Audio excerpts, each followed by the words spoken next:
What's going on, guys? Check in. Kara. And we are back for Kara Watches Harry Potter and the Deathly Hallows Part 1. Okay, so we have arrived. We are at the penultimate moment of the Harry Potter's. Penultimate means the next to last. Oh. That's a big fancy word. That's what you call it. Teachers would call it a $10 word. Okay, but yeah, the penultimate chapter in the Harry Potter film series. So yeah, everything's topsy-turvy at this point. Things are at their bleakest. It's pretty dark. So just get right to it. This is just fresh. We just finished watching it. So Kara, I want to know, what are your thoughts after watching Harry Potter and the Deathly Hallows Part 1? Sad. A lot of arguing.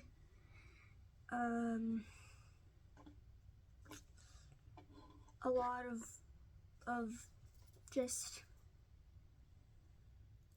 just mostly arguing and stuff. Yeah, it's very intense. You just right away you feel the difference from this film as opposed to the rest of the film. Even Half-Blood Prince, which was fairly dark, this one really hits a even darker tone. I mean, it shows throughout. I'm gonna get technical with you. It shows throughout with the cinematography and the coloring. I mean, everything is dark. It's great. You go back to the very first Harry Potter films, everything was bright. It's upbeat. It's cheery. We've lost all of that. You know, the main colors here are basically dark. They're gray. There's a lot of stuff during Christmas time and winter, so you get that really cold, that feeling of despair, which really helps for the tone of the film. Because the base of the film is obviously, you know, Voldemort. Him and his minions are running rampant all over, you know, the Wizarding world and the Muggle world, and they're all after Harry Potter. The Ministry of Magic is corrupted, and you know, right off the bat, you've got, you know, an attack by Death Eaters trying to hide Harry, and a very funny scene where, you know, well, first of all, it starts a really sad note with Hermione basically wiping her parents' memory of ever having anything to do with Hermione, which is kind of sad. You know, you see Harry's aunt and uncle, and they're all packing away and leaving. So everything's just like falling apart, and just, you know, it's this despair. Everybody comes to Harry, so you got to get him to a safe place because everyone's looking for him, or Voldemort's looking for him. Everybody takes the Polyjuice potion, and they all turn to Harry, which is hilarious. One of the few funny moments, of which there are a few funny moments. It was a very, very heavy film, but I liked it. You know, Daniel Radcliffe, I remember his name this time. Daniel Radcliffe, he's got to do all these. You know, everybody is Harry, but you know, they're Harry with that other actor or character's voice, and it's kind of funny seeing him do all these different bits. But from there, you get into a huge action chase with the Dementors or Death Eaters, whatever, you know, same thing. I can't remember. Dementors, we'll call them that. So we get, and right from there, you just basically, it's, you know, it turns into a quest to find the rest of the Horcruxes so they can defeat Voldemort, and you know, it becomes a mystery. Then the three, your main three, get separated, and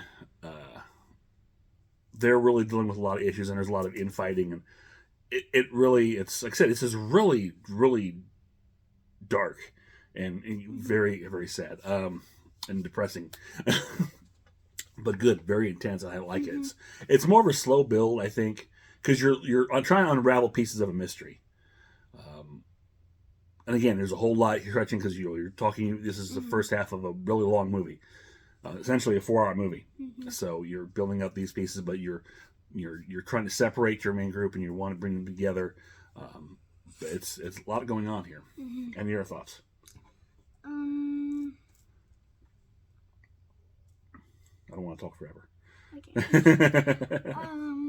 Just very sad, and I'm not that type of person who really likes that much of sad movies or horror films.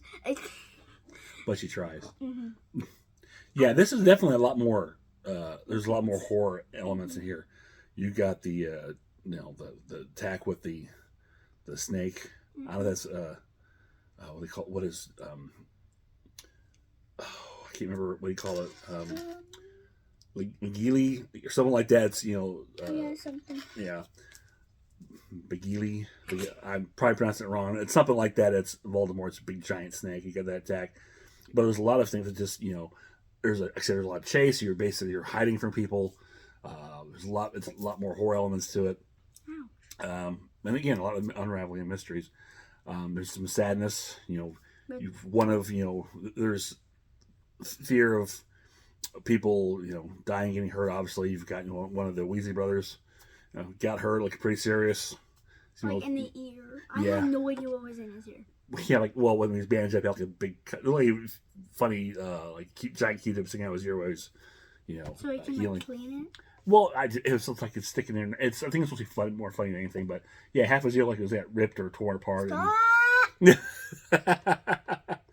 There's that. Oh, later on you get Ron, who, when they were all doing this, I forget what they call this, kind of jumping, traveling through. Yeah, and then when they went through this like portal thing, his arm got like half of his arm was like ripped Because off. what Hermione is, I think they were running being chased by one of the Voldemort's minions, and then she had to hide where they were going in this little while they're jumping, so they kind of split thing, and Ron got split. His whole arm was really gnarly. It was like muscle and ripped and it was pretty intense.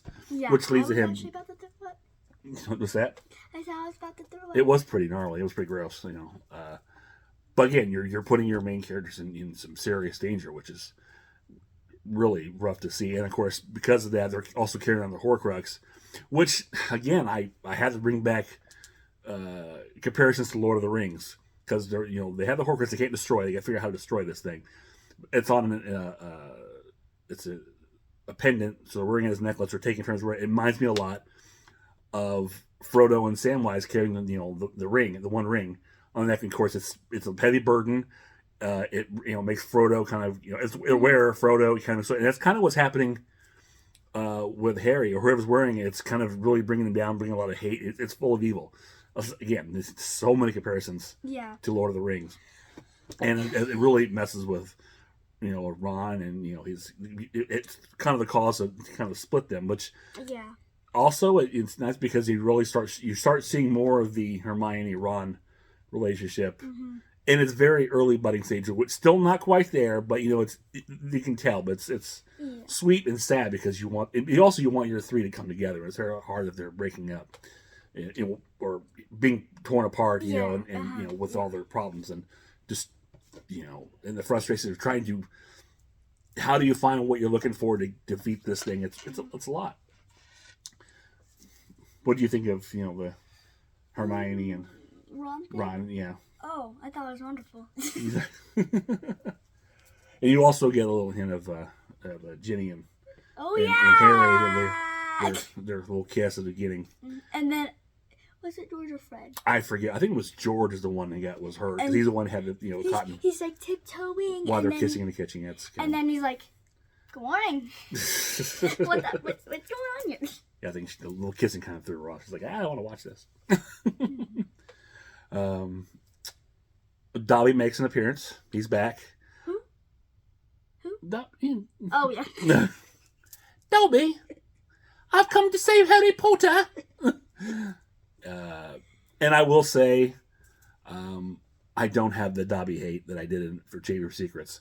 I think I liked him a lot better this time around. I also think his CGI was much better by this film than it was in Chamber of Secrets. Which again, he's by this point we're I don't know what, close to almost 10 years, so the technology has improved. But Dobby looks a lot better. I like his character a lot better. He's plays a major part in the climax of the film, which was kind of sad.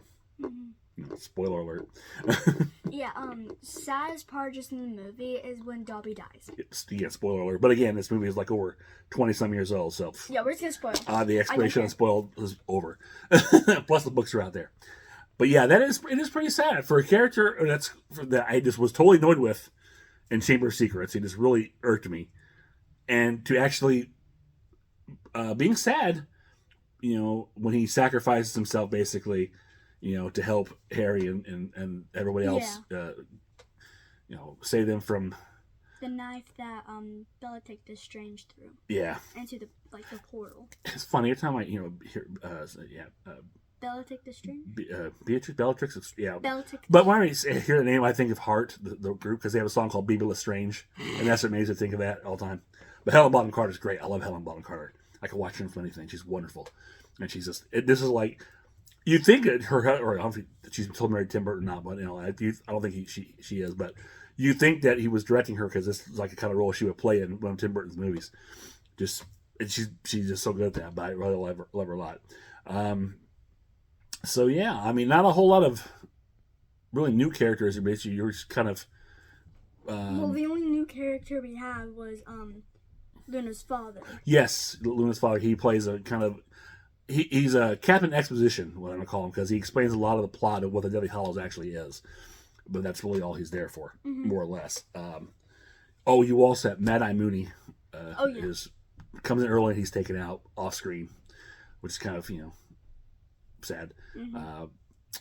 Obviously, you don't get a lot of Dumbledore, except for flashbacks for obvious reasons, because, he died in the last movie. Yeah, and when Voldemort opened his grave. At the end of the movie, the cliffhanger when he got the wand and he's ready to fight Harry Potter, where he finds us so great and menacing as Voldemort. Very little of Severus Snape, too. Which how did you feel about seeing him after? I mean, were you happy with him at the end of the last movie? No. What do you think? Oh yeah. No. And you only saw him at the beginning of this. At this point, I'll tell you, he's going to play a bigger part in the last movie. Oh yeah. Yeah, I just. Okay, you better not be reading ahead on me or something. I don't even have Deathly Hallows Part 2. Well, good. I want you don't be looking it up or nothing. I know how you get on YouTube and whatnot. Don't do that. Don't spoil yourself. We're gonna. Oh yeah, on my For You page on YouTube, there's a bunch of Harry Potter crashes. Oh my god, it's annoying. Well, that's because you're watching the film night and the algorithms found you and they're going to throw Harry Potter at you. That's how it works. They're going to throw everything at you. So. And also because of the series, probably. Well, anytime you put anything on a social media like that, you search something, it's going to send you more stuff like that, similar, because it thinks you want to see it. It's called the algorithm. It's watching you. It's always watching you. Always. I never post anything about Harry Potter, anyways. Anyway, you don't have to. You can just talk about it. It'll hear you. It's weird that way. It's like I said, Big Brother is watching. Anywho, but yes, we'll get more Alan Rickman as we come to the conclusion of this whole series with Harry Potter and the Hallows Part 2. So yeah, that's pretty much it's kind of a rundown. Myself, well, what did you think of the movie? I know it was kind of sad, but what did you think of it? Oh my god, it was really good. It was really good. Yeah. Even it was a little long. It was like it was like 2 hours 45 minutes. It's not that long. It's long. It's not like that long. 2 hours 40 minutes. I think it was. That's probably a little shorter than the director's cut of A Sorcerer's Stone and Chamber of Secrets. But again, this is a long. This isn't like Chamber of Secrets long was like I felt like it could have been. It didn't need to be that long director's cut. You just could probably stuck with the theatrical cut, but this one is long because again you have a lot of plot you're getting to, you're stretching out, you're getting a lot of information because you've got a part 2 to go through, so it's a lot of building, but I think it works. So then, if you can remember, because I don't. You haven't write them down yet. I should do that sometime, right? You think I would, but I haven't because I'm lazy. And we're also it's not amount of time because this is the last movie. I know, we got one more. Maybe I'll do it for the last one and we'll just maybe the next one will just be a definitive list and everything else is kind of floating around or figured out. By the next one we'll just do a definitive list of how we rank them. But that being said, where would you put where would you rank this film as far as the rest of them goes? 2. 2? Okay. I'm going to say, I don't know, man. The further we get, it's just too good. The more I like the movies. Again, the more serious, the more darker they get, the more I tend to like it. I really like from as the kids say, from Jump Street, I really enjoyed this from the get-go. I think I probably might push this one up To the top. I don't know. That's pretty close. I really liked it a lot. If you guys have watched his videos, you will understand why he likes horror stuff. Yeah. Okay, so with that being said, that is it for this. We've got one more to go, and we're gonna see how it all wraps up. We'll, who will live, who will die, who will have breakfast next morning. I don't know. Want breakfast next morning? It's gonna be a big one. So, are you ready for Harry Potter and Deathly Hallows Part 2? Yes. Yeah. It's gonna be fun. And in a way, though, it's kind of sad because it'll be all over when we're done with that. These were so funny. I said that all of these videos that we did were just so good. Wow. I don't know about her. I just don't know. I'm telling you, I'm as child, I promise. It's pretty obvious. Don't worry about that. So, okay. Before she gets any stranger. If you enjoyed this, click thumbs up, share, subscribe, leave us a comment below. Let us know your thoughts on Harry Potter and Deathly Hallows Part 1. But don't say anything about... you can tell about Part 2. I know. She's not going to read the comments. Or just say hi. We'll always take hi. So until next time, this is Chuck and we will see you on the other side of Part 2 of Harry Potter and the Deathly Hallows. Don't too much? Okay. Bye.